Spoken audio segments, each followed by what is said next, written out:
और इस वक्त शाह महमूद कुरैशी सेवन में जलसे से खिताब कर रहे हैं। मांगने आया है और मुझे यकीन है इस मुर्शिद कामिल की नजर जब पड़ी तो इंशाअल्लाह तहरीके इंसाफ का बेड़ा पार होगा।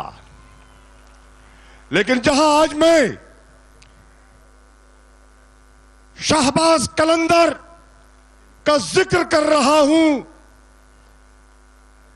इस औलिया अल्लाह का जिक्र कर रहा हूं, मैं बोझल दिल के साथ कर रहा हूं, क्योंकि आप जो सेवन शरीफ के रहने वाले हैं जानते हैं कि आज से कुछ अरसा पहले इसी आस्ताने पर एक दहशतगर्दी का वाकया हुआ था, जिस पर निहत्ते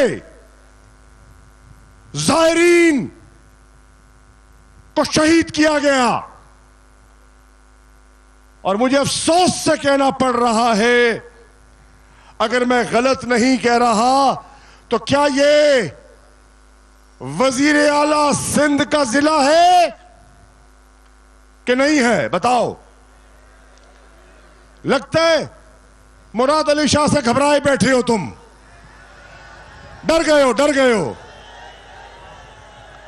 बलोच कभी डरता नहीं है। तो क्या ये सिंध के वजीर आला का जिला है? तो मैं आज सिंध के वजीर आला सैयद मुराद अली शाह से 4 सवाल लेकर आया हूं। उसकी धरती पर सेवन शरीफ के मकाम पर मेरे 4 सवाल हैं। मेरा पहला सवाल है, जनाबे शाह साहब, जब इस हस्ती के मजार पर दहशतगर्दी का एक अलमनाक वाकया रूनुमा होता है और उसको 1 साल से भी ज्यादा अरसा बीत गया, सेवन वालों बताओ, कोई दहशतगर्द गिरफ्तार हुआ? किसी का सुराग मिला? जिन जायरीन शोहदा जिनका ताल्लुक पंजाब से था, सिंध से था, बलोचिस्तान से था, वो आज तक सवाल लिए फिर रहे हैं कि हमारे बिछड़े हुओं का खून किसने किया? हम तो जियारत के लिए आए थे, हमें खून में किसने रंगा? मुराद अली शाह साहब, अम्न कानून की निगरानी सूबाई हुकूमत की जिम्मेदारी है, आईनी जिम्मेदारी है, कानूनी जिम्मेदारी है। सिंध की आवाम जो सूफिया से बेपनाह मोहब्बत करती है, तुमसे सवाल करती है कि तुम उन दहशतगर्दों में, उन दहशतगर्दों को बेनकाब करने में नाकाम हुए कि नहीं हुए?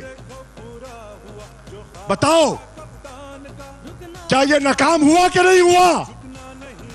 नाकाम हुआ। आज तक पता नहीं चल सका कि वो कौन थे।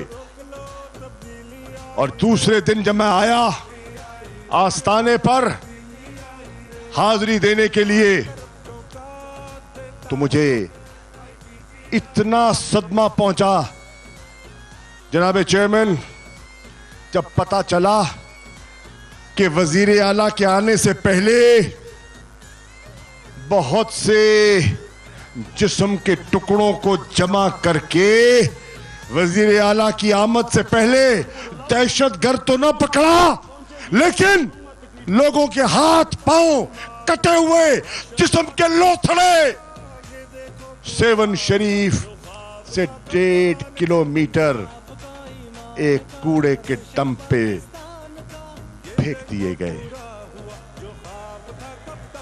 से लड़ा दो कुंजश के फरोमाया कुशाही से लड़ा दो, काखे उमरा के दर दीवार हिला दो, काखे उमरा के दर दीवार हिला दो।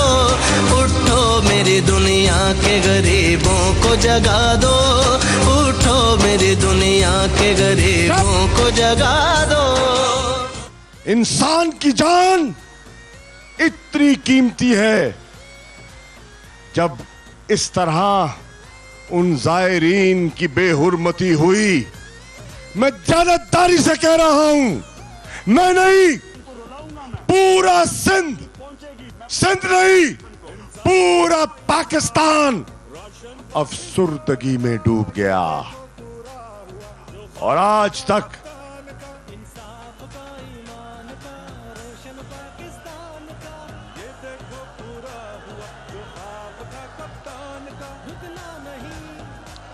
तो फिर सेवन वालों, जो वालिए सिंध की मजार का तकद्दुस बहाल नहीं कर सकता, उसे सिंध में रहना चाहिए या जाना चाहिए। कलीसा से उठा दो पीराने कलीसा को, कलीसा से रहना चाहिए। एक पहले चलो सुनो मेरी बात, सुनो पहले, सुनो पहले मेरी बात सुनो, मेरे जहन से जहन मिलाओ, मेरे जहन से जहन मिलाओ और फिर बात करो।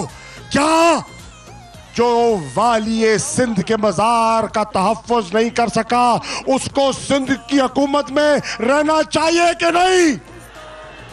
नहीं तो फिर आओ मिलके कहें सिंध के हाकिम को कि अब तेरी हाकमियत का वक्त खत्म हो गया।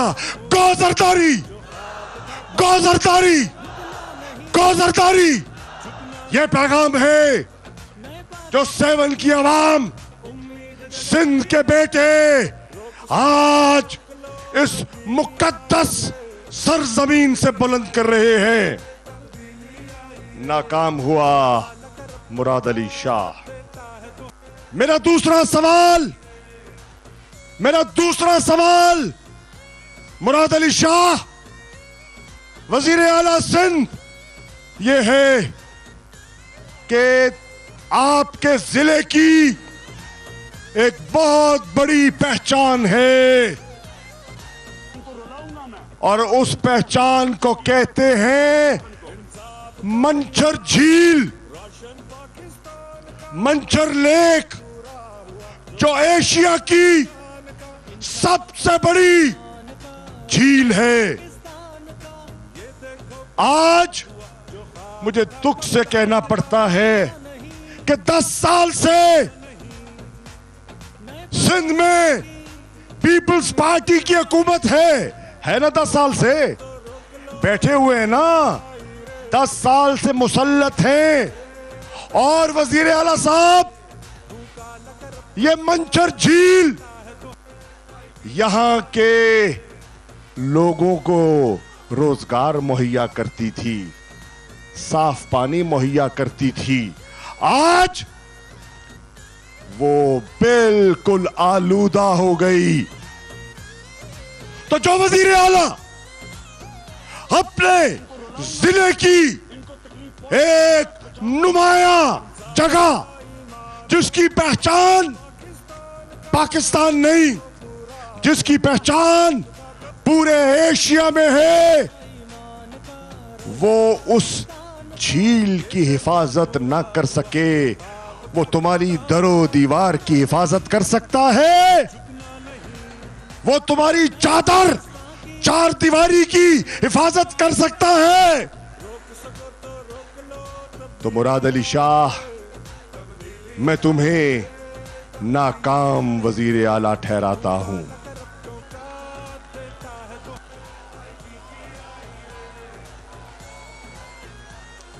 यहां लोग मुरादे लेकर आते हैं और जो इस सेवन से मुंह फेरता है वो मुराद वाला नहीं, वो नामुराद होता है। कुछ मैं मेरा इत्तेफाक करते हो मेरे साथ? जो इत्तेफाक करता हाथ खड़ा करे, जो मुराद वालों की मुराद बर न लाए उसको क्या कहते हैं? आप देख रहे हैं इस वक्त 7 में पीटीआई का जलसा जारी है। शाह महमूद कुरैशी जलसे से खिताब कर रहे हैं।